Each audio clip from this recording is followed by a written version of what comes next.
এ মরে যাচ্ছিল, এর মুখে আমি ফু দিয়ে বাঁচিয়েছিলাম।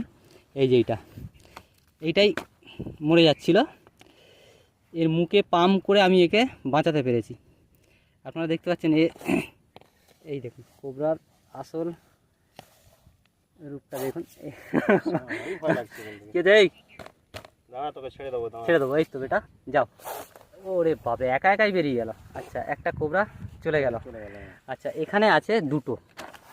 এই দেখুন, এইটা হচ্ছে খানাপেড়িয়া 58 নম্বর ওয়ার্ড, কলকাতা 58 নম্বর ওয়ার্ড থেকে একটা মাটির ঘরের মধ্যে যে দেয়াল ভেঙে আমি একে রেস্কিউ করেছিলাম, এইটা হচ্ছে সেই কোবরাটা।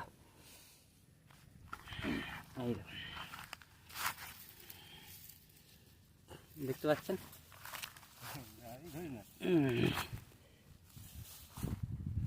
এটা একেবারে কালো। আচ্ছা, এই জড়িয়ে গেছে, একে টানলে এর ক্ষতি হতে পারে।